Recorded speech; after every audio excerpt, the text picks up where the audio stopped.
மகளிர் தினம் என்ற ஒன்று உருவாவதற்கு முன்பே ஆயுதம் ஏந்தி முகலாயர்களையும் ஆங்கிலேயர்களையும் தங்கள் மண்ணை விட்டு விரட்டியடித்த பல வீராங்கனைகளை இந்தியா கண்டுள்ளது. தன் கணவர் இறந்த பிறகும் ஒருபோதும் தன் சுயமரியாதையை விட்டுக் கொடுக்காத வீராங்கனை தான் ராணி வேலு நாச்சியார். 1772ஆம் ஆண்டு தென் தமிழகத்தின் சிவகங்கை மன்னர் முத்துவடுகநாத தேவர் காளையார் கோவில் போரில் வீரமரணம் அடைந்தார். அவரது மறைவிற்கு பிறகு பிரிட்டிஷ் கிழக்கிந்திய கம்பெனியும் கர்நாடக நவாப் முகமது அலிகான் வாலாஜாவும் இணைந்து சிவகங்கை கோட்டையை தாக்கினர். இத்தாக்குதலுக்கு பிறகு ராணி வேலு நாச்சியார் தனது பச்சிளம் மகளுடன் காட்டுக்குள் தப்பிச் சென்றார். கணவரை இழந்தார், ராஜ்யம் பறிபோனது, கோட்டை கைப்பற்றப்பட்டது. ஆனாலும் அவரது சுயமரியாதை மட்டும் அசைக்க முடியாததாக இருந்தது.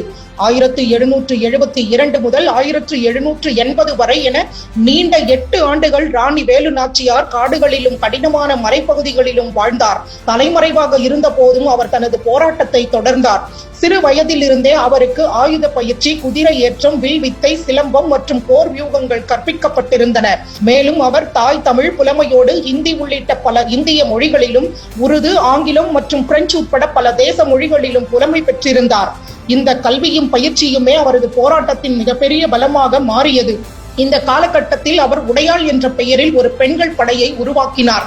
இந்த பெண்களுக்கு ஆயுதங்களை கையாளுதல் மற்றும் போர் வியூகங்களில் பயிற்சி அளிக்கப்பட்டது.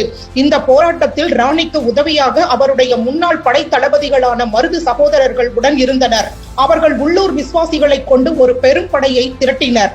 இறுதியாக 1780ஆம் ஆண்டு விஜயதசமி நாளில் தனது கோட்டையை மீட்டெடுக்க ராணி சிவகங்கைக்கு வருகை தந்தார். கோட்டைக்குள் திருவிழா நடந்து கொண்டிருந்த வேளையில் அவரது தளபதி குயிலி ஒரு கிராமத்து பெண்ணை போல வேடமணிந்து உள்ளே புகுந்தார்.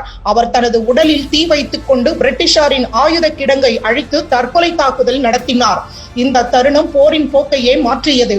இதனைத் தொடர்ந்து நடந்த நேரடி போரில் ஆங்கிலேயர்கள் சரணடைய வேண்டியதாயிற்று. 1780இல் ராணி வேலு நாச்சியார் வெற்றிகரமாக சிவகங்கை கோட்டையை மீட்டெடுத்தார். மகளிர் தினத்தின் பின்னணியில் ராணி வேலு நாச்சியார் போன்ற இந்திய வரலாற்றின் வீராங்கனைகள் நமக்கு நினைவூட்டுவது என்னவென்றால், பெண் சக்தி என்பது ஒரு நாள் கொண்டாட்டத்தை சார்ந்தது அல்ல. முகலாயர்களையும் ஆங்கிலேயர்களையும் ஒரு சேர வீழ்த்திய இந்திய வீர மங்கைகளுக்கு ஒவ்வொரு நாளுமே வலிமை, கண்ணியம் மற்றும் செழிப்பின் நாள்தான்.